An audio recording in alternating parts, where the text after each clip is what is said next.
PR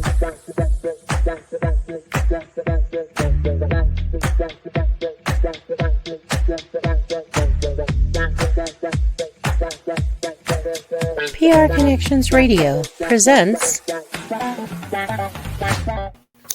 Welcome to PRConnectionsRadio.com, voice of new media, here on Vegas Hockey Hub. I'm your host, Ian Rachiele. And on this edition, we are going to be looking into the future, and we are going to be talking about the upcoming Four Nations Face-Off Tournament. And while it is a little bit away, and since we have some Vegas Golden Knights members that are supposed to be on the Four Nations Face-Off, what we're going to do on this episode is that we are going to go player by player and kind of give down what my prediction and my outlook is going to be when it comes to the Vegas Golden Knights and Team USA, Team Canada, and Team Sweden. So this is going to be a real fun episode. Looking forward to the Four Nations Face-Off Tournament and the Vegas Golden Knights' impact on that tournament. Going to be so much fun to talk about, and we're going to do all of that here on this edition of Vegas Hockey Hub, and we're doing all that in just one sec. Now, before we get into Team USA, Team Canada, and Team Sweden, I do want to very quickly say to everyone watching all around the world, go to our social media pages. We are on all major platforms. We have our YouTube channel where we try to upload content every single day. We have our Facebook at Vegas Hockey Hub where we try to upload all our clips and reels and stuff, like our practice sessions. We upload videos, put that on all our stuff as well. We have our Instagram at Vegas Hockey Hub where we try to post pictures from events that we go to. And then we have our Twitter account at Vegas Hockey Hub where we do live updates and we actually tweet while Vegas Golden Knight games are going off. If there's anything interesting with the Henderson Silver Knights or the soon-to-be upcoming Tahoe Lake Monsters, we also talk about that as well on Twitter at Vegas Hockey Hub. And on our TikTok, we also upload reels and content from practice sessions and meetups and events that the Vegas Golden Knights hold throughout the year. So go to our social media content at Vegas Hockey Hub. And if you want to hit the like button and subscribe, that would be a very good thing for us. So once again, at Vegas Hockey Hub. And I appreciate all the people on PR Connections Radio for helping us out and having us part of your network on PR Connections Radio. So definitely it's going to be a real good episode talking about the Four Nations Face-Off. And since we are in the United States of America and, we're going to be, the USA, since we're going to be doing Team USA, we're going to start out with that as we're doing our Four Nations Face-Off Vegas Golden Knights edition. So let's get into this and talk about Team USA and the two representatives that are going to be representing the United States of America. Now, the main player that you are going to be talking about when it comes to Team USA, of course, that is the face of the franchise and the guy that has been helping lift the Vegas Golden Knights up ever since he got acquired from the Buffalo Sabres. And, of course, I am talking about number 9, Jack Eichel. And what's going to be so fascinating about Team USA is that the depth at center is insane to think about. As a matter of fact, there is an idea that Jack Eichel might be on the bottom 6 when it comes to Team USA because of how loaded they are at center.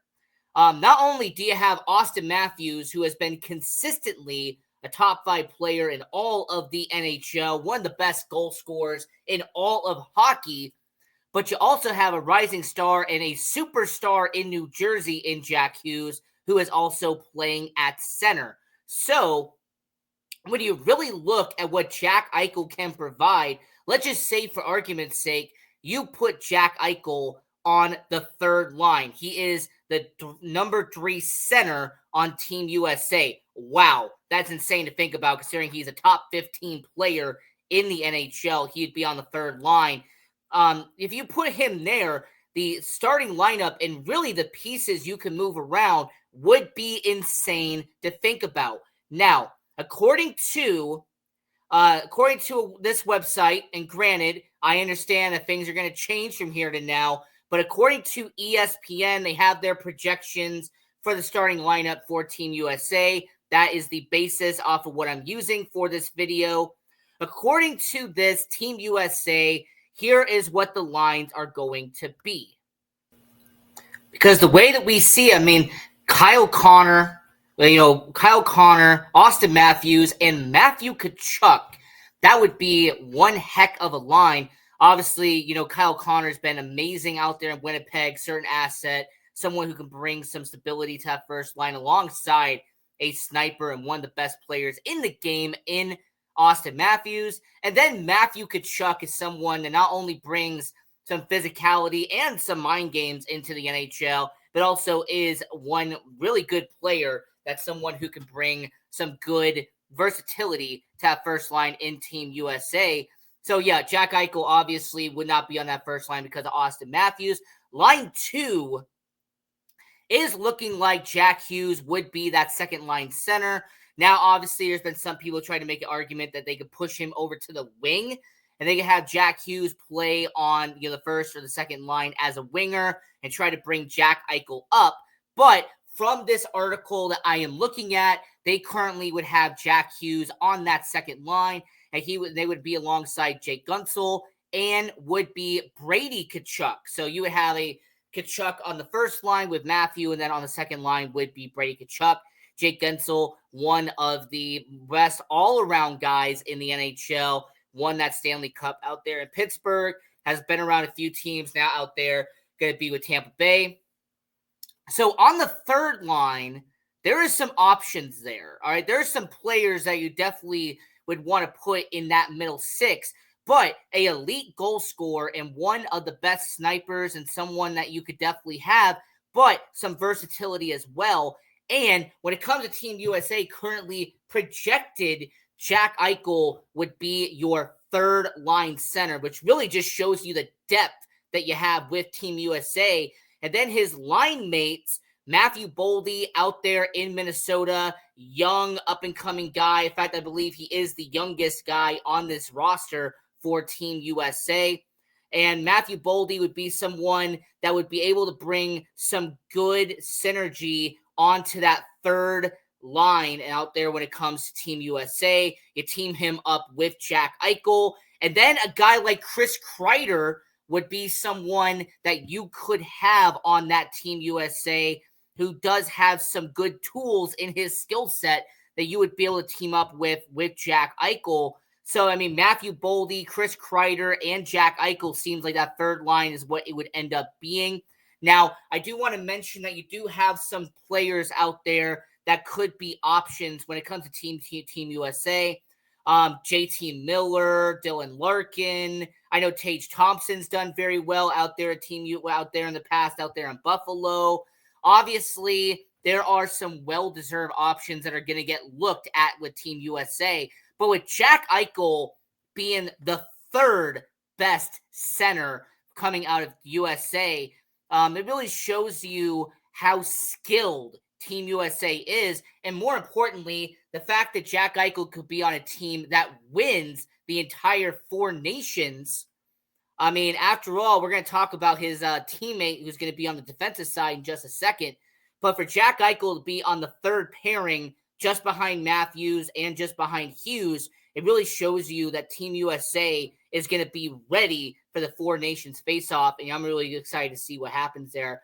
But just to go over the lines one more time, on line 1, this is all projected now. On line 1, Kyle Connor, Austin Matthews, and Matthew Tkachuk. Line 2 would be Jake Guentzel, Jack Hughes, and Brady Tkachuk. And then on that third line, you'd have, of course, Vegas Golden Knights, Jack Eichel, and then Chris Kreider and Matthew Boldy would be on there as well.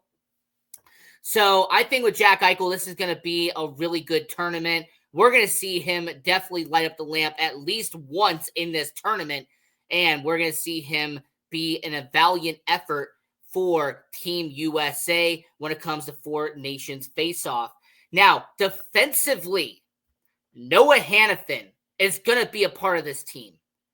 And I understand that there are going to be some very good players defensively on Team USA that are going to be on this roster. I'm not saying that Noah Hannafin is going to be the first defensive pairing.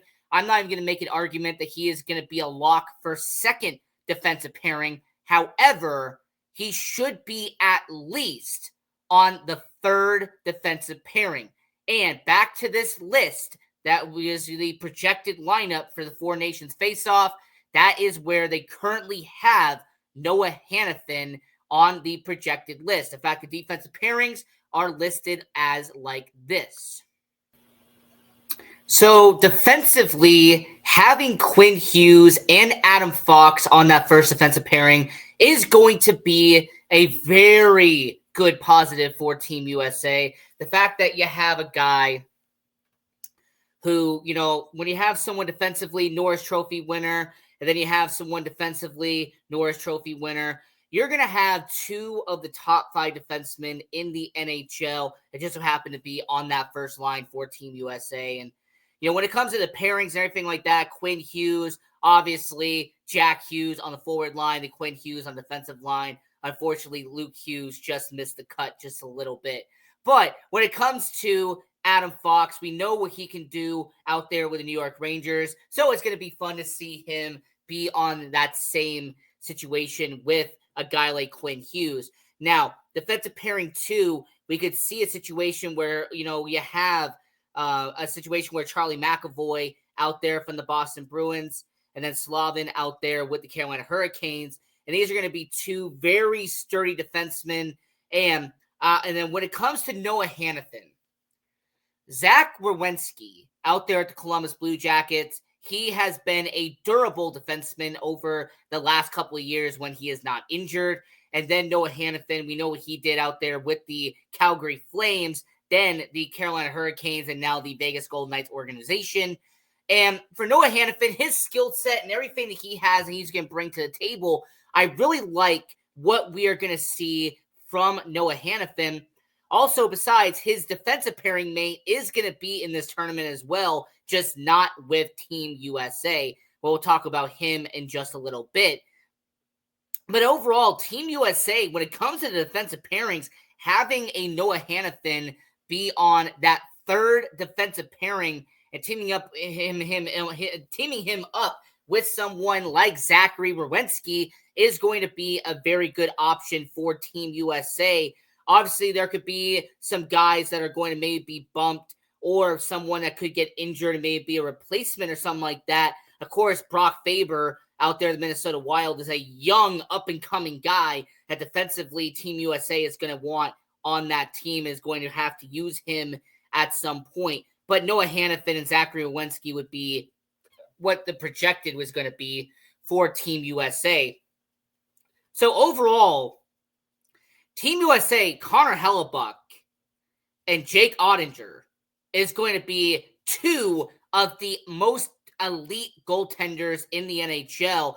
In fact, goaltending-wise, Team USA has this on lock because they have the best goaltending department in the entire tournament. Defensively, I like what we're going to see from Hughes, Fox, McAvoy, Hannafin. Some solid depth defensively for Team USA. Not the best, however, but some solid depth defensively. And then on the forward side, I will say at the center position, they are loaded. They are 4 deep at the center spot. And then on the wings, you do have some good guys there. I think Kyle Connor and the 2 Kachucks are going to pan out. JT Miller, moving him over from the center to the wing for this tournament purposes. That's going to be good for Team USA. So I just wanted to quickly go over the Four Nations face-off. This is the Team USA side.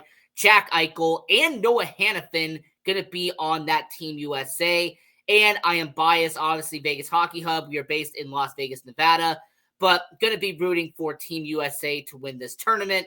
So, however, let's get over to the other side and let's talk about the main rival and the team that is most likely going to compete head-to-head with Team USA in this tournament. And we're talking about Team Canada. Now, when it comes to Team Canada, defensively, it is going to be very interesting to see how everything lines up and how the pairings go with Team Canada. But the one member that should be a lock and someone that is going to be on that starting lineup, regardless of where it is going to be, is Shea Theodore. Now, offensively, anyone who's watched Vegas Golden Knights games and anyone who has seen his work, regardless of its regular season or postseason, will tell you that he is one of the best offensive-minded defensemen in the NHL. Shea Theodore's ability to get the puck and distribute it and to get it to all the people on his line mates. Now, when it comes to the power play, penalty kill, when it comes to that situation, Shea Theodore is without a doubt one of the best defensemen. Him being on Team Canada is a no-brainer. Now, depending on who he pairs up with is going to be the main question. And when it comes to defensive pairings for Team Canada, it is projected to look like this. So the pairings are going to be as follows. So having a defenseman like Cale Makar and Josh Morrissey, that is going to be your two best defensemen out there with Team Canada. So when it comes to first defensive pairing, there is no doubt in my mind you're going to see Cale Makar and you're going to see Josh Morrissey. You have to team those up when it comes to the pairing situation and having your two best guys out there. Now, defensive pairing 2 is where you are going to see a Vegas Golden Knight be out there for Team Canada, and it is where Shea Theodore is going to be placed. He is a second defensive pairing guy. Granted, he's a second defensive pairing for the Vegas Golden Knights as well. We have seen what it is with Brayden McNabb over the years. And then Colton Parayko out there with the St. Louis Blues. He is someone that is a reliable, durable defenseman. I like what you see from him out there in St. Louis. So it only makes sense, and it's very serviceable to see a pairing similar to that. Now, there could be the option, and I am going to put this out here, that his pairing mate could be the Vegas Golden Knight and Alex Pietrangelo. There has been some people who have said that they could try to pair up teammates, but I'm actually going to say I actually believe what's going to happen is that the third defensive pairing is going to be Alex Pietrangelo and Devin Toews from the Colorado Avalanche. I actually see that being the projection, just like it is currently. Now, for Team Canada, if it is the pairings of the teammates, that would end up being Devin Toews and Cale Makar. That'd be Alex Pietrangelo and Shea Theodore. And then, St. Louis Blues, Colton Parayko, Philadelphia Flyers with Travis Sanheim. And then you also have Josh Morrissey out there in Winnipeg. So the pairing connection sounds good in principle, but there just isn't enough to really connect everybody. So for Team Canada defensive pairings is going to be Makar and Morrissey, and then we'll see Theodore and Parayko. They'll be together, and then Alex Pietrangelo, and you will also see Devin Toews as well. And overall, in terms of depth, Team Canada does have the edge defensively. As a matter of fact, I think defensively, Team Canada has the best in terms of the quality of defensemen in terms of this tournament. The four nations defensively, I'm going with Team Canada. Goaltending, like I alluded to before, that is where Team USA is going to excel in terms of goaltending, having two of the top 3 goaltenders in the NHL being on that end. So for Pietrangelo and for Theodore on that defensive side, Team Canada is going to do its thing, and I'm looking forward to seeing what it does defensively. Also, as a hockey fan, I really want to see a Morrissey and Makar pairing just to see how well they would team up with Team Canada.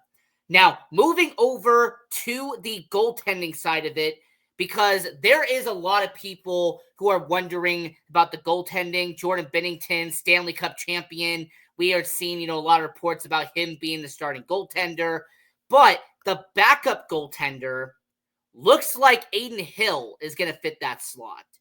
Now, there is, always some possibility of worst case scenario. He's either a healthy scratch, or if injuries pile up, he's left off entirely. But let's just say for best case scenario, Adin Hill is on the roster. He's on the tournament. He's fully healthy come February. I am expecting that Aiden Hill will be on this team. He will be suiting up. And what I'm really curious about is how it is going to play out when it comes to Team Canada.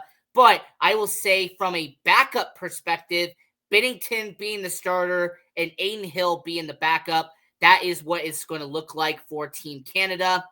And overall, Logan Thompson, Washington Capitals, if anything does happen, if any push comes to shove in terms of injuries, I really could see Logan Thompson being either a healthy scratch or just left off the tournament entirely. Granted, I understand that Logan Thompson being with the Washington Capitals now, unfortunately being in Washington instead of Vegas, but for Team Canada, Shea Theodore, Alex Pietrangelo on the second and third defensive pairing, but the backup goaltender / healthy scratch will end up being Aiden Hill. I really do not expect him to be the starting goaltender because of Jordan Binnington really being in that role out there in St. Louis. Now, when it comes to Team Canada, I have left one player for last.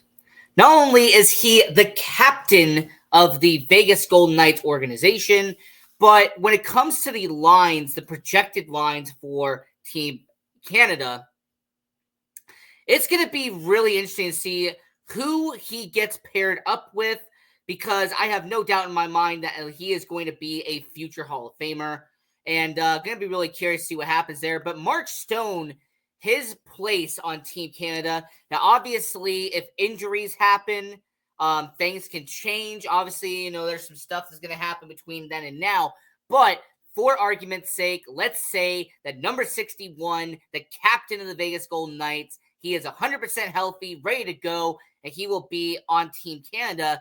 Now, him being placed on a certain line will be fascinating to watch. Now, line one, once again, these are all projections. Stuff can change from here to now. But on line one, you're going to have Connor McDavid, the best player in the world. You will have Mitch Marner, who has been a solid number 2 throughout his entire career. And then you will end up having Sam Reinhart out there at the Florida Panthers. We just saw a couple of months ago how great he has been over the last couple of years as a Stanley Cup champion out there in Florida. So McDavid, Marner, and Reinhart, that is a very well number 1 line in this tournament. And then forward line 2, you're going to have Nathan McKinnon, the guy who is, winning trophies and racking up awards. He'll be on that center for line 2. And then Brad Marchand on that second line, someone who is not only a menace to society for everyone outside the Boston Bruins, but if you watch him in Boston, he is a contributor and one of the best in the NHL. And then you have Travis Konecny out there with the Philadelphia Flyers, someone who is dependable, a real reliable guy who will be on that top 6 out there in Canada. I have not said Mark Stone's name yet because, according to projected, he would be on the third line alongside number 87 and a first ballot Hall of Famer when that time comes in Sidney Crosby.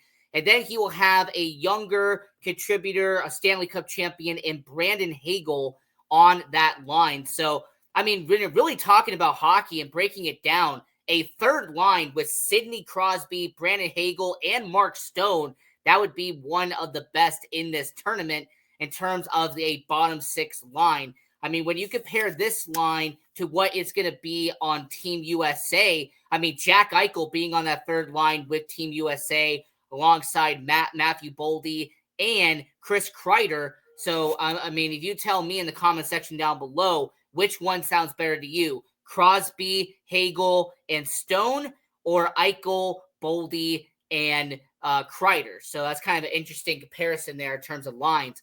And then on the fourth line for Team Canada, obviously there's going to be some names that are going to have to be tossed out there. I do think that someone like a Braden Point will be on this team regardless of that. But I think fourth line, because of the center depth, he will be on there. But yeah, so for Team Canada, Mark Stone being on that third line. And man, as a hockey fan, watching him play with a Sidney Crosby, that would be fun to watch. So yeah, for Team Canada, those are the lines once again, according to projections. McDavid, Marner, and Reinhart, McKinnon, Marchand, Travis Konecny, and then you have Mark Stone with Sidney Crosby and Brandon Hagel. Now, with about 5 minutes left, we went over Team USA, we went over Team Canada, but we do have one player left, and that is on Team Sweden. So let's cover that very quick. And when it comes to Team Sweden, looking at Wild Bill, William Karlsson, and it's going to be really interesting because similar to Mark Stone and Jack Eichel, we are going to have a Vegas Golden Knight on line 3. So every forward projected to be on the third line. Mark Stone for Team Canada, Jack Eichel for Team USA, and even William Karlsson for Sweden supposed to be on the third line. Now, when it comes to Team Sweden, I'm going to mention the top 3 lines. Fourth line, obviously, stuff is going to change. But when it comes to top 3 lines, on line 1, you're going to have Elias Pettersson. You're going to have Jesper Bratt. And then you're going to have William Nylander. So kind of interesting how for the Toronto Maple Leafs, kind of the opposite effect. You're going to have Mitch Marner on line 1, Austin Matthews on line 1, and William Nylander on line 1 for the Toronto Maple Leafs. On line 2, you're going to have Philippe Forsberg, Mika Zibanejad, and Lucas Raymond out there for Team Sweden. And then on the third line, you're going to have a Pacific Division all third line, as you're going to have Adrian Kemp, you're going to have Victor Arvidsson, and William Karlsson. So that's going to be really interesting to see what happens. Now, because of the amount of centers that Team Sweden has, they're going to move some of them over to the wing. I kind of question if William Karlsson is going to have to be a wing or a center for Team Sweden, considering that both of the guys that are on that line can also be optioned over to a forward or to a wing or a center. But yeah, for William Karlsson to be on the third line for Team Sweden, going to be interesting to see what happens there, but I think that he will do a serviceable job. Now, when it comes to the scoring side of it, you're really not going to see a lot of, great goal scoring on the bottom 6 out there for Team Sweden, but that top 9 is going to be contributing for sure. You're going to see a bunch of assists and points racking up for Team Sweden, but you're not going to see a solidified number 1 goal scorer on that team for Team Sweden. And since we're talking about the Four Nations tournament, I do want to mention that for Team Finland, there's going to be none from the Vegas Golden Knights. I will be heavily shocked if there is anyone from Finland, considering the lack of Finns that we do have on the Vegas Golden Knights organization. And for anyone asking about Team Russia, what's going to happen there? Well, simply put, due to politics, there is going to be no Team Russia in the Four Nations face-off tournament. It's just going to be Team Canada, Team USA, Team Finland, and Team Sweden. And since we got about 2 minutes left, let me give my prediction for what I see happening in this tournament. I actually am going to kind of give you what I think is going to happen. Now, in 4th place, I am going to go with this team right here. So when it comes to Finland, I understand that, you have to have the 4 team nations. There are some really good players on Finland, but in terms of overall depth, I'm going to put them at the bottom. So at 4th place will be in Finland. And then the bronze medal out there in 3rd, I'm going to be having to go with Sweden. Now, the goaltending and everything, I'm kind of looking at, trying to see what the situation is there. Defensively, you're going to have, 1 or 2 really good defensemen. The forwards, I like the top 9, but it just isn't going to be enough to surpass the 1st and 2nd place team. And then in the championship game, Canada and USA is going to be the projected. And let's just be honest, I think most people are going to want to see that regardless if it's at the Bell Center in Montreal or if it's going to be at the TD Garden in Boston. But Canada versus USA, and I think a lot of people, including myself, remember the iconic 2010 game that happened between USA and Canada. That is one of the best games I have ever seen. And I'm going to be very controversial here, but even though I'm rooting for them to win it, I'm going to say that Team USA, despite the excellent goaltending, they're going to come up just a bit short. Probably going to be a 3-2 final, some kind of that situation. But in 2nd place will be Team USA. And then winning the entire tournament and having arguably one of the best starting lines in all of hockey, you're going to have Canada winning this Four Nations face-off tournament. And just wanted to very quickly do my prediction here. Like I said, it's, very far away. I think that it's going to be coming up. But I wanted to just talk about the Vegas Golden Knights edition, talking about who they have in this tournament and the projected lines and everything like that. So this is Vegas Hockey Hub. I'm your host, Ian Rachiele. And until next time, go Knights, go. PR Connections Radio thanks you for watching this podcast. Check out more episodes of this show and our others at prconnectionsradio.com.